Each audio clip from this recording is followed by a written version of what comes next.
Et salut tout le monde, sur ma chaîne Lorenzo High Tech, comme dans le titre, aujourd'hui oui, on va parler de Realme, et peut-être certains vont me dire, mais Realme a disparu de la France, et oui c'est vrai, ils ont quitté le marché un petit peu sans rien dire, on va pas se le cacher, mais bon, ils sortent toujours des smartphones en Chine, donc du coup, j'ai quand même envie de vous tenir au courant des dernières nouveautés. On ne sait jamais si Realme un jour reviendra sur le marché en France, donc c'est bien de rester un petit peu au courant, et je sais qu'il y a pas mal de personnes qui importent des smartphones depuis pas mal de sites chinois, donc c'est pour ça que je vous tiens au courant des dernières nouveautés. Donc aujourd'hui oui, on va parler du Realme GT5 Pro, un grand flagship de la marque Realme. Mais avant de commencer la vidéo, si vous n'êtes toujours pas abonné à ma chaîne YouTube, abonnez-vous, elle est 100% high-tech. N'oubliez pas d'activer la petite cloche de notification pour être notifié lorsque je publie une vidéo, et aussi à mes autres réseaux sociaux, c'est-à-dire Instagram, TikTok et Twitter. Tous les liens seront en bas dans la description. Du coup, commençons par le design. Alors dites-moi ce que vous en pensez en commentaire. Moi personnellement, je le trouve très joli. En même temps, c'est normal, c'est un flagship, donc on utilise des matériaux un peu plus nobles par rapport à d'autres Realme entrée de gamme. Donc on a un joli dos, une belle face avant,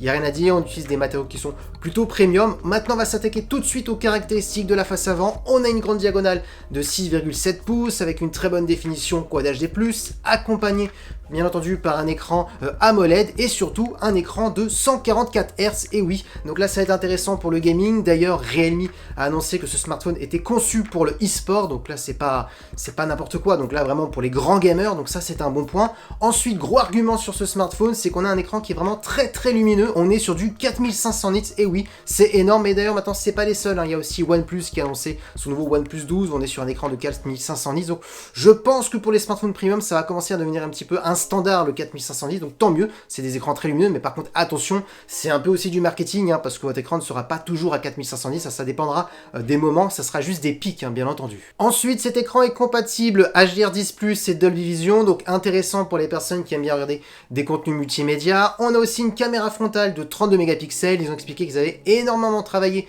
la caméra frontale pour faire bien entendu des vlogs, donc ça c'est intéressant pour les personnes qui aiment bien faire de la création en termes de vidéo, donc pour les créatifs ça c'est bien. Et ensuite on a un capteur d'empreinte qui est sous l'écran. Du coup on peut le dire, jusqu'à maintenant on a de très bonnes caractéristiques concernant cette face avant, il y a vraiment très peu de défauts. Maintenant parlons de la partie photo. Alors oui c'est vrai que la partie photo chez Realme c'est pas vraiment leur point fort. Maintenant oui, on a vraiment de très bons résultats par rapport au prix, parce que oui, pour les gens qui ne connaissent pas la marque Realme c'est un petit peu comme Xiaomi, on a souvent de très bonnes caractéristiques et surtout de très bons rapports qualité-prix, mais la photo c'est pas vraiment leur point fort. Maintenant Realme se défend en disant qu'ils ont retravaillé l'algorithme, retravaillé le traitement photo, qu'ils ont mis les meilleurs capteurs du marché, donc voilà, c'est du marketing. Mais après c'est vrai que on voit quand même les améliorations d'année en année. Maintenant rentrons directement dans les détails des capteurs. On a un premier capteur principal de 50 mégapixels, c'est un capteur de Sony, un capteur qui est stabilisé, donc ça va être intéressant pour les photos et aussi pour les vidéos. Ensuite on a un ultra grand angle de 8 mégapixels pour faire des photos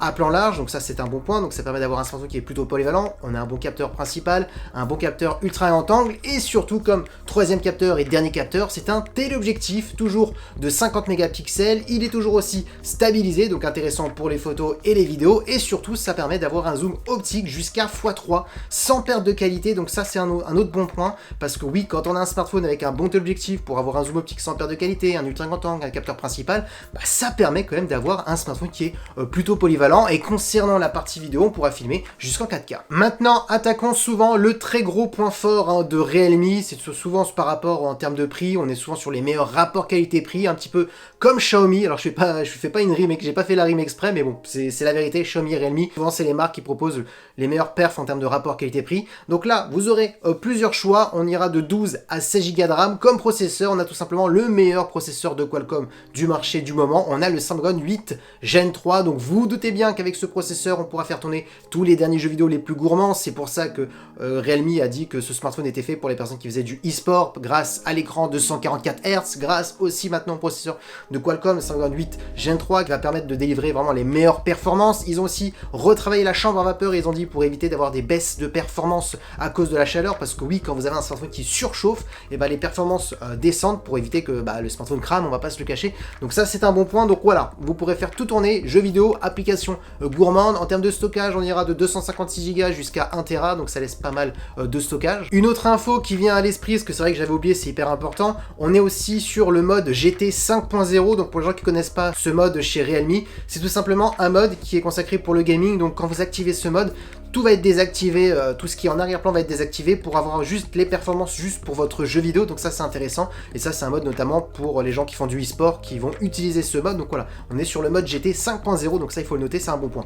Ensuite, en termes de son, pour avoir une meilleure immersion, on a toujours un son stéréo qui est aussi certifié Dolby Atmos, donc pour les personnes qui aiment bien regarder des contenus multimédia. En termes de batterie, on est sur du 5400 mAh avec de la recharge ultra rapide de 100 watts en filaire, et on a aussi de la recharge ultra rapide en sans fil, on est sur du 50 watts. Et pour terminer, en termes de connectivité, on a de la Wi-Fi 7 et du Bluetooth 5.4. Et oui, maintenant vous attendez le prix, alors attention, c'est un prix hors taxe, c'est un prix chinois bien entendu. Si vous voulez importer ce smartphone, ça coûtera plus cher. Il a été annoncé à 450 € hors taxe, donc c'est un prix qui est vraiment très attractif. Alors maintenant, si vous rajoutez les taxes, on est minimum à 500 € c'est sûr, et si vous voulez essayer de l'importer, souvent avec les douanes, les taxes, etc., on est entre 580 600 €, donc voilà.